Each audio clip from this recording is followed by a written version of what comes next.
Let's talk about Hand of God. Yes. What is this? What is this film? At bakit minanifest mo ito? I would describe this film, Tito Boy, na special na pelikula.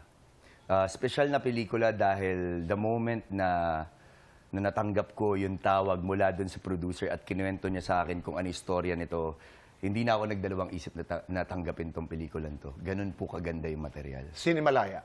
Yeah. Okay. First, Cinemalaya ko to, Tito Boy. And that's exciting. Yeah, sobra. Bakit mo sinabi that you manifested this movie? After kasi ng Green Bones, Tito Boy, at MMFF siya, sabi ko, sana makagawa ako ng Cinemalaya. Napanood ko yung balota ni Ate Yan sa Cinemalaya. And alam ko kasi na pag Cinemalaya, matapang ang storya nito. Wala siyang iniisip na, kumbaga, kailangan kumita. Kumbaga, hindi yun yung goal. Ang goal is maikwento kung ano talaga yung tunay na kwento. Totoo dun sa Malaya, no? Sine na Malaya. Malaya. Tungkol saan ang pelikulang ito? Ang Hand of God po, it's a story, I would say na storya po siya ng pag-asa.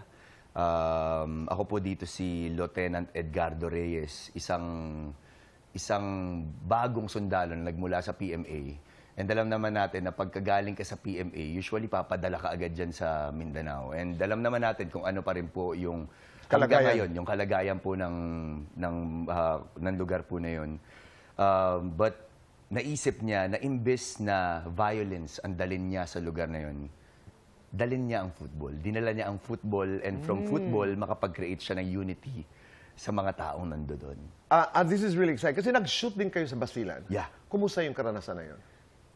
At first, Tito Boy, syempre, marami mga misconceptions. Di ba? Pag sinabing Basilan, ang unang papasok sa isip natin, may gera, may magulo, hindi maayos. Pero kabaligtaran po nun yung nasaksihan ko sa lugar na yun.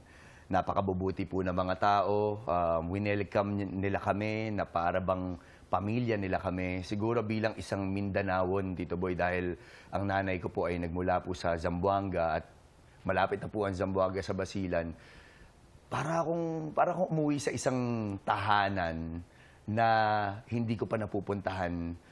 Tapos alam po nila lahat ng mga proyektong ginawa ko. From Protege, hanggang sa nag-Encantadia, hanggang sa Lolong, Black Rider, lahat yan, sinuportahan nila. So, nakakatuwa po na masaksihan na ganun po kaganda yung lugar na yun. Ang ganda po ng mga tanawin, ang ganda ng mga dagat, mababait po yung mga taong nandoon. So, sana po, kumbaga, ito pong pelikula na ginawa po namin, sana magsilbi po itong, kumbaga, mag-open po ito sa mga mata po ng mga producers, mga direktor na nagnanais po magkwento ng storya dun po sa lugar na yun. At mabago rin yung imahe, yung stereotype. Mismo. Invite everybody to be part of this movie.